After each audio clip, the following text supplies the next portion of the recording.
এই চতুর্থবার ভারতে যাওয়ার পরে জানতে পারলো যে ওরা আরও 10 থেকে 11টা অপারেশন লাগবে। অথচ এই বিষয়টা যদি আসলে ভারতের ডাক্তাররা বাকি হাসপাতাল কর্তৃপক্ষ যদি আগে জানাইতো যে ওরা আসলে এত বড় লম্বা একটা প্রসেস চিকিৎসার, কিন্তু তারা আসলে যেভাবে বলেছে তাতে তারা ভেবেছে যে তাদের সন্তান সুস্থ হয়ে যাবে।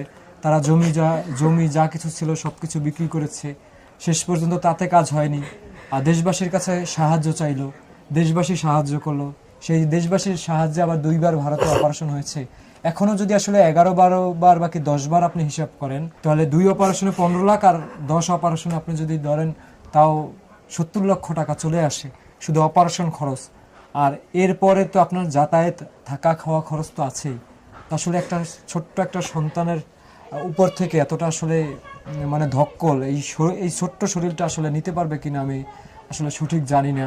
এই কারণেই আজকে আসা আসলে বিষয়টা দেশবাসীর কাছে বলার, যে দেশবাসী যেভাবে জান্নাতুল মরিয়মকে সাহায্য করতে এগিয়ে আসছিল তাদের আসলে জানানো উচিত, বাকি তারা কি বলে সেইটা করা উচিত। তবে ভারতের হাসপাতালের মানে এটা আসলে একটা দরিদ্র পরিবার বাকি যে কোনো একটা পরিবারের জন্য আসলে একটা বিভ্রান্তকর পরিস্থিতি। কারণ আমাদের পৃথিবীতে অনেক অনেক দেশ আছে যেটা আসলে তাদের দেশে চিকিৎসা সম্ভব কিনা তারা রিপোর্ট দেখে বলে দেয়, এবং তারা কয়টা অপারেশন লাগবে সেটাও বলে দেয় অগ্রিম।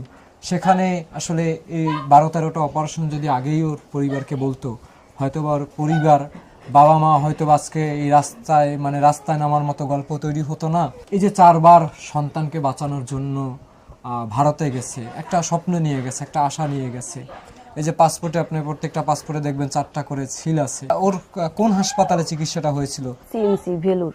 সিএমসিতে, ভেলোরের সিএমসিতে। তো সিএমসি হাসপাতাল যদি আসলে কর্তৃপক্ষ বাকি ডাক্তাররা যদি জানাইতো যে আসলে প্রথম দিক থেকে তো ওর আসলে এই 10-12টা বাকি অপারেশন লাগবে, তাহলে হয়তোবা ওর বাবা মা বাকি জান্নাতুল মরিয়মও অনেক বড় আসলে স্বপ্ন হয়তোবা নাও দেখতে পারতো।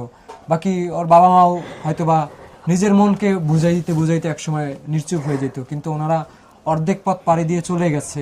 ওরা 4বার ভারতে চলে গেছে চিকিৎসা করাতে, বাকি ওকে বাঁচাতে, বাকি ও বেঁচে থাকার জন্য একটা আশা নিয়ে গেছে, একটা স্বপ্ন নিয়ে গেছে। সেই স্বপ্ন আসলে সেই সব কিছুর মধ্যে একটা বাধা সৃষ্টি হয়ে গেল। মানে ডাক্তারদের ডিসিশন, বাকি আপনি যদি বলেন হাসপাতালের ডিসিশন।